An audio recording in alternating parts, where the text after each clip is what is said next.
All right, we're live. Okay, well, I can start. So my main project for the summer is working on the transradial prosthetic, and right now I'm just trying to come up with a hand design. So I've been working with the Flexi hand and making some modifications, and I finished putting it together this morning.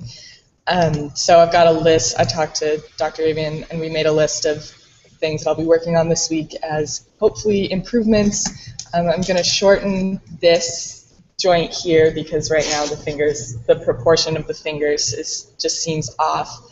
As working on making it look smoother because I don't know if you can see this very well, but the joints don't mate very well and they're supposed to, so we're going to figure out why that's happening. And then this thumb position doesn't do very much right now, so I'm going to roll it back and down and see if that helps with gripping. So that's what I've been working on. Okay.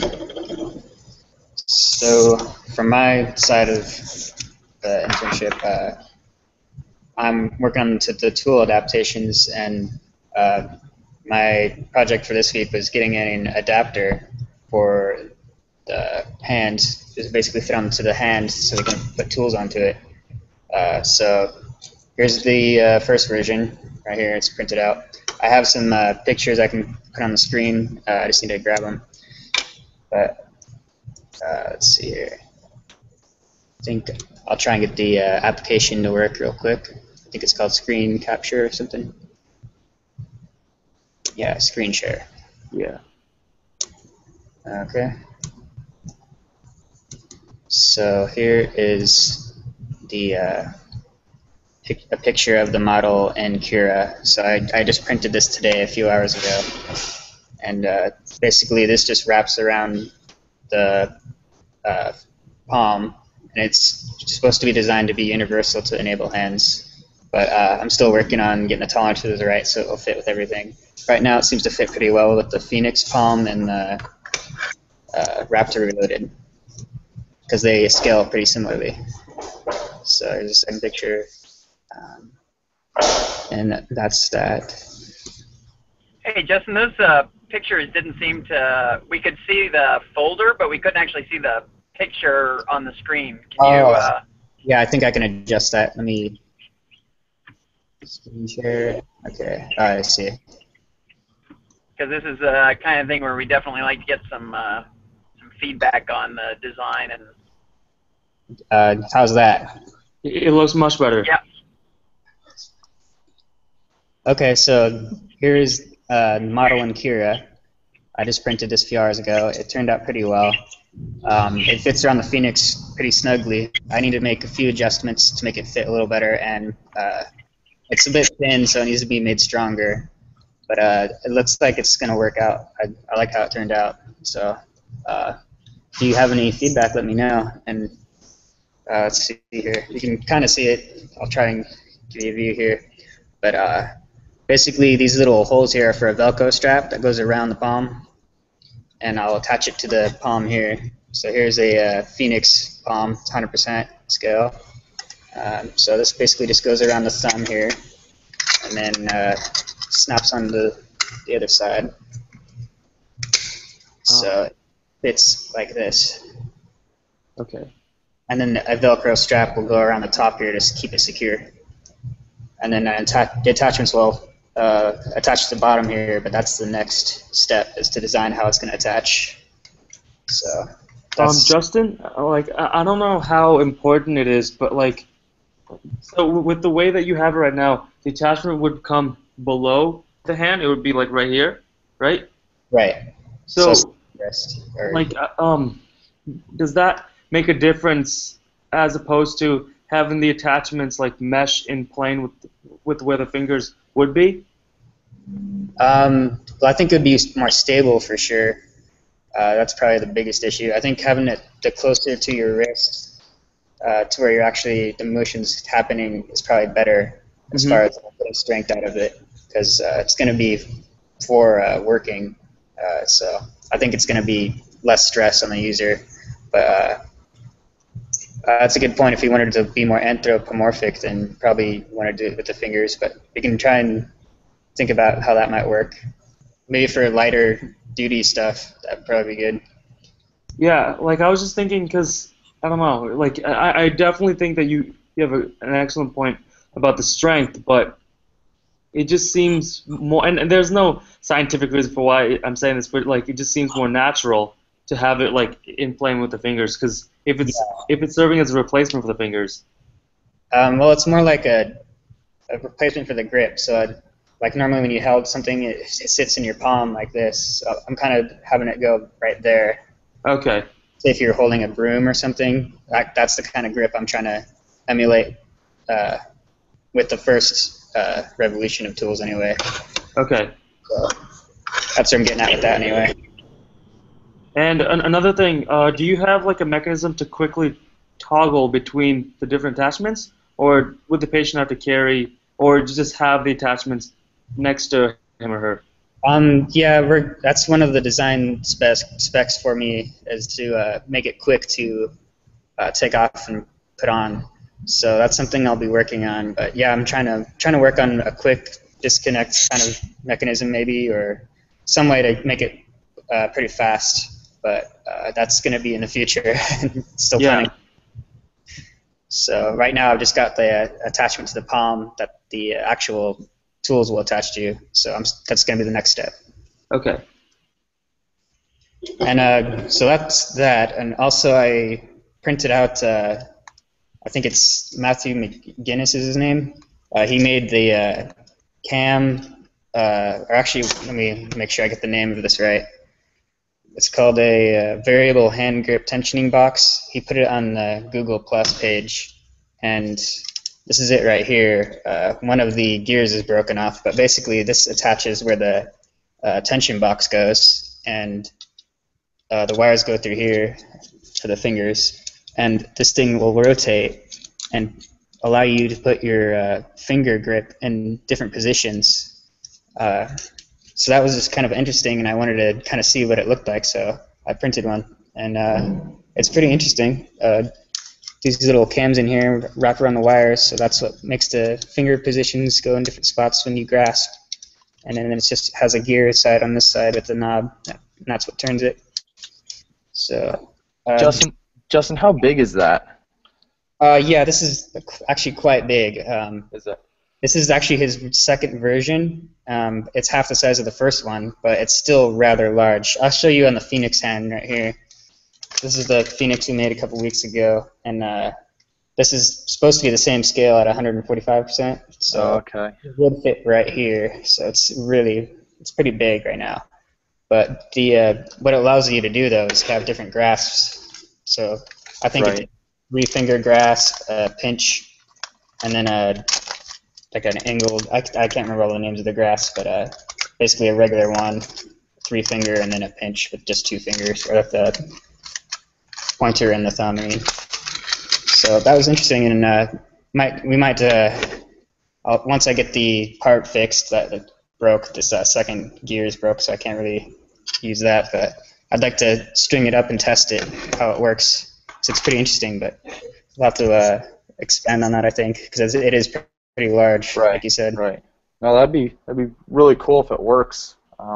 Yeah. Just need to find a way to.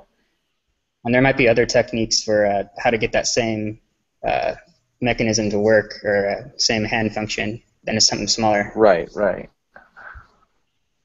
what's interesting about that is that even though it's really big, and obviously I think in further iterations he's going to make it smaller, it could be implemented right now into a transradial apparatus that like Sarah was working on.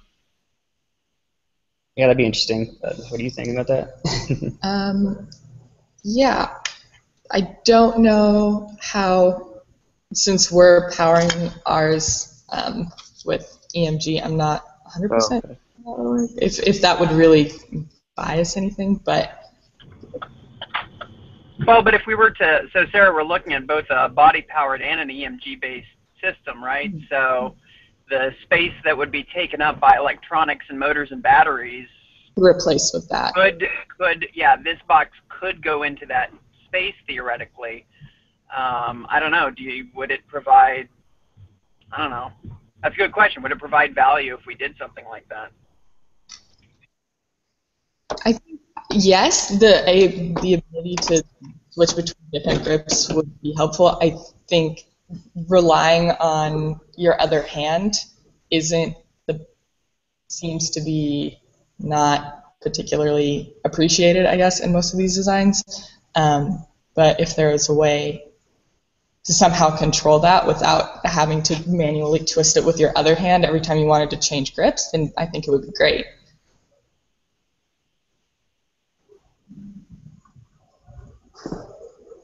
All right, awesome. Was there anything else that you guys wanted to share? I think that covers everything I had written down. Okay, great. In that case, I guess we can move on to Adam Carson. Yeah, How you guys so doing over there? I haven't heard back from Mark yet. So he's been kind of working on a tensioning system. So hopefully he'll jump in here soon and share his work about that. I've been kind of continuing my work on the gauntlet that we're going to pair with the parametric cyborg beast. There's a few suggestions when I posted those first few pictures a couple weeks ago about putting some mesh in there so that you could thermal mold it to a child or an adult's hand or arm, and so I've been playing around with that, kind of a couple different mesh patterns. I printed a couple, but unfortunately, some filament that we had from a company we don't usually buy from, their PLA for some reason it doesn't soften up very easily at all when we put it into hot water. So I'm gonna print a couple off tonight and try it with a different filament. But I think yeah, right now we're just trying to kind of keep working on the parametric version for the Cyborg Beast and just kind of keep that rolling and push that farther along. In regards to thermoforming, like, what are the biggest challenges associated with that? Because it seems like a really interesting route to take with the gauntlet. Right. We've done actually quite a bit in our lab. One of our occupational therapists who works with us, she works a lot with like orthoplasts, which she uses a lot with her patients. But she's also kind of shown us how to use it with some hands, and I think, I can't remember what it's called, but it's this really thin mesh stuff, but it's very easy to work with, and if you heat it up, it gives you some time to actually work with it to put it in the shape. And I think that's kind of one of the problems we're seeing with thermal forming PLA is you heat it up, but it dries pretty quickly. So unless it usually takes a couple shots to really get the shape you want. And I don't know. From my experiences, it just takes just kind of a lot of tweaking just to get the form right. But we're still kind of in the beginning stages with it with this gauntlet. So I guess we'll find out here in the next couple weeks. Mm-hmm. Yeah, Justin and Sarah, did you have anything you wanted to comment on? I'm not really sure how that thermoforming works. I haven't really looked into it, but it sounds pretty cool. I'd like to experiment with that. So you just put it in hot water? Is that how you do it exactly? Right. So, I mean, you can, like we've taken, you can just print out a flat piece of just a thin rectangle, and you can heat it up in water, and then you pull it out, and you can bend it pretty easily. But is there any temperature in specific you have to have it? I forget what we just have like kind of a I don't know, a heating pan. I usually just crank it up all the way just to get the water heated up faster. I'm not sure the specifics on that, but I mean, it's really cool how it works. I think it does take some practice to get good at it. Mm-hmm. It's pretty cool what you can do with that. So, Mm-hmm. and it's just as durable once you bend it, or Yeah, and I mean that was kind of one of my questions. I mean, again, I don't have too much experience yeah. in that area. I know a lot of people in e-NABLE have been experimenting with that, and they say that it's very durable. So that's good news, and hopefully we kind of come to the same conclusion.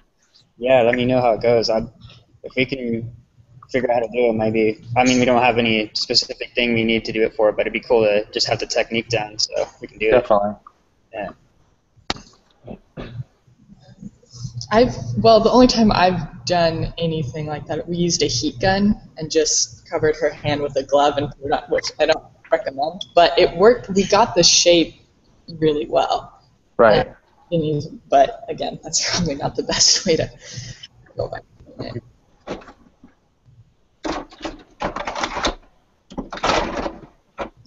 Right. All right. Yeah. That all sounds really interesting. I'm really curious about the thermoforming as well. I think it could be a really cool way to fit the gauntlet to the patient like perfectly. And if there's a way to do it with the palm too, that would be kind of cool. Yeah. So like Adam, do you know any updates on Mark? Is he going to be here or? I texted him a couple times. I'm not sure where he's at. I can kind of tell you a little about what he's been working on. Okay. He's been kind of working on, because a lot of the tensioners, because for the participants that come into our lab, we like to use the BOA tensioners. I don't know if you've seen those, but those are what they're on a lot of snowboard boots. A lot of prosthetists actually use them in their own prosthetics as well. They're really cool, very durable. They're hard to get though. But so a lot of the printable tensioners, it's just they usually have those the 5 blocks that are on top of the gauntlet, and you put the screws on the back side of them and tighten them. And so we've done that for a while. Mark's kind of exploring a different type of tensioner where you basically it's still kind of a dial that's on top of the gauntlet, but it's actually almost like I don't want to say it's not like a ratchet system, but it's basically the 2 opposing patterns that as you turn, you can push into the bottom piece and it basically locks in. So, if you turn one way, the pattern's all the way around in a circle, so as you turn all the way around, it tightens, and then you just pop it up and go to location. It's kind of hard to explain without a picture, but he's done a couple test prints on that, I know, and it seems to be going well. I'm not sure what else he's done with it in the past few days, though. That sounds really interesting. And even for applications with, like, if you want to lock the hands themselves, that sounds a really interesting way to go. Right, definitely. All right. Well, I guess because Mark's not here, I guess I can just jump in with what I've been working on. Yeah, like we've had a couple of printer problems the last few days as well. So I haven't gotten to print much stuff, but I've catted a couple stuff, and I think I can do screen share. So hold on. I think this one. Yeah. All right. Can you guys see the entire screen? Yeah, it looks like it. Okay. So basically, I've just begun integrating everything together. So you got the thumb position right here. You've got the cabling, the channels for the cables to route along the bottom sidewalls of the palm, so that you could flip the way that the hands work. And then I have the beginnings of a ratchet of a locking system. So how it works is, let me turn off. There we go. So the palm has this little groove right here where it's mostly a circle, and it's got like two gear type teeth, and then the gauntlet has just a flat rectangle that you can insert this pin into, and the pin will fit into the backside of the gauntlet, and it'll mesh with the gear teeth on the palm. And I haven't been able to test it yet. I'm still printing everything out, but so the idea is that you would be able to control the locking of it based on just pushing the pin in and out. I printed out a pin right here. All right, so I printed out a pin right here. As you can see, it's kind of small, but hopefully, it's going to get the job done. Do you guys have any feedback, any comments on it? So does he, or I guess, does the person using the hand, they basically push the pin with their opposite hand, correct? Right. Okay. And that'll just lock it in to that position that it's in? Yep. Okay. I gotcha. Yeah.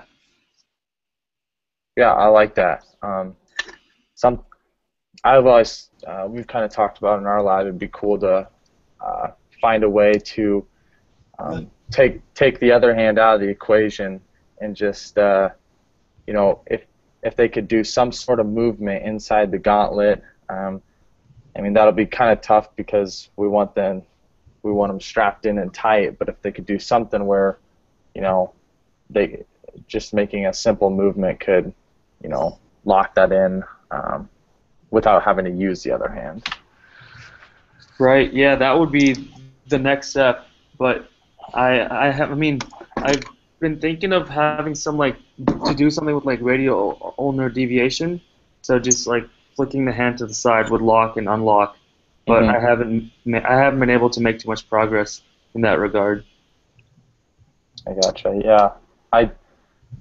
I haven't really explored that myself, but definitely be cool to try out sometime.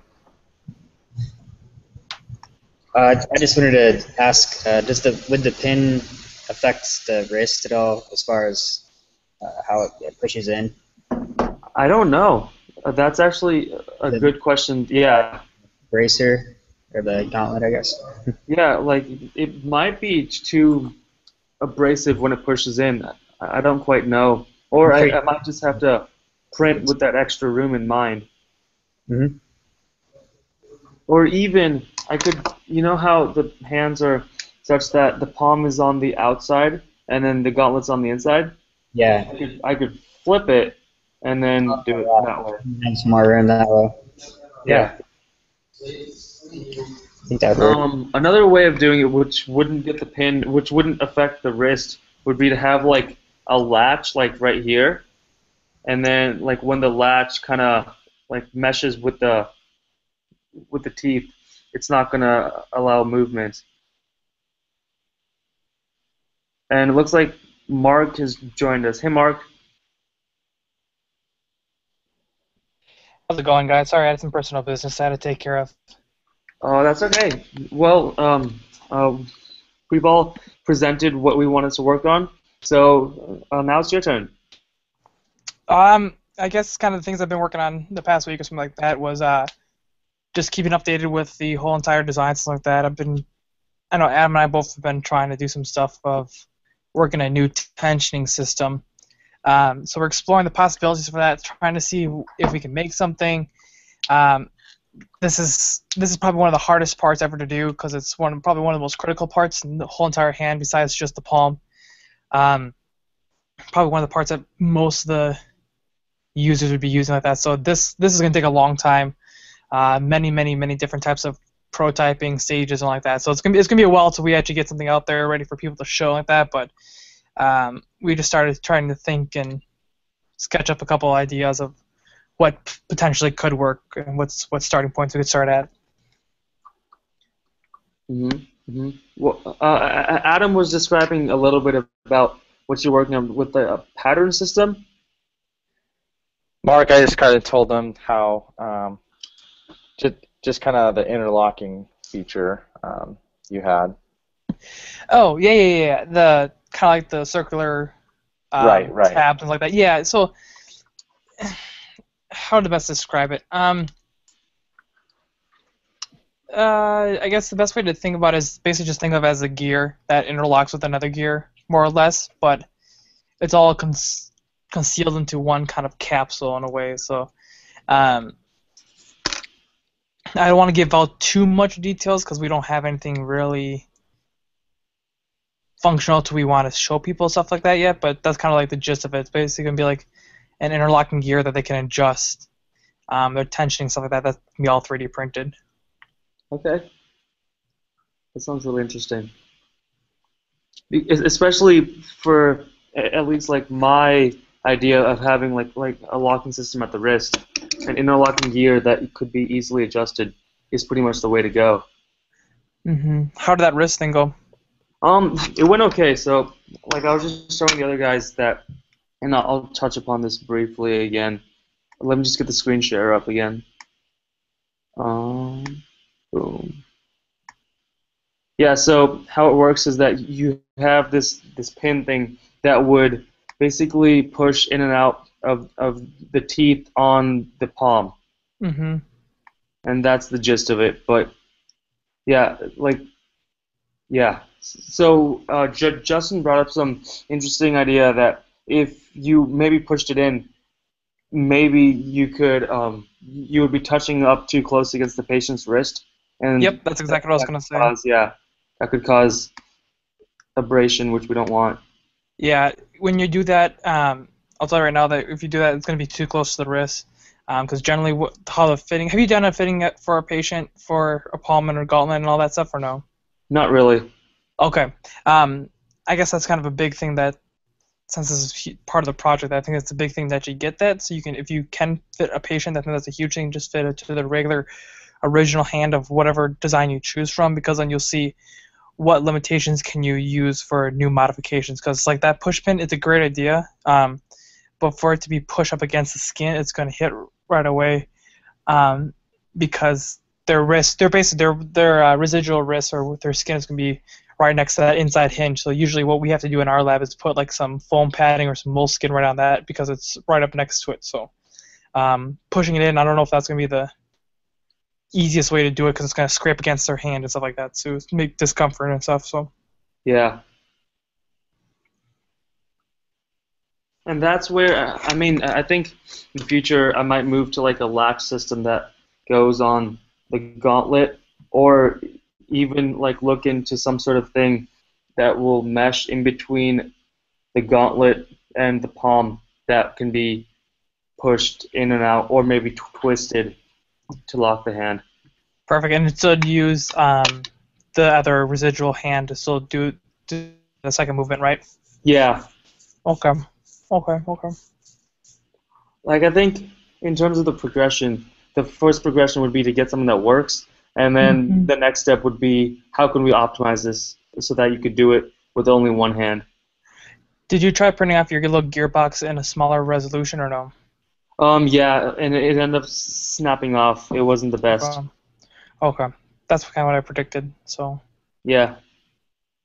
Have you tried printing off one of those gears that you just showed on the video, or no? Yeah, I printed this one out. It looks, you can see it's pretty small, but I haven't tested it yet. I'm still printing out the palm and the gauntlet as well. And so what size is that for? Is that for like a 130? So 100%, because I figured if it'll work at 100%, it'll work at any other scale. Good. Yep, that's exactly what I was going to suggest. So. Yeah. All right. All right. Well, was there anything else that anybody else wanted to discuss? Nope, nothing for me. All right. In that case, all right. Well, in that case, I guess we can call it a day. I'll see you guys next time then. All right, see you later. Sounds All right, good. guys. See you guys. All right. Good luck with your projects. All right. Bye. Bye. Thank you.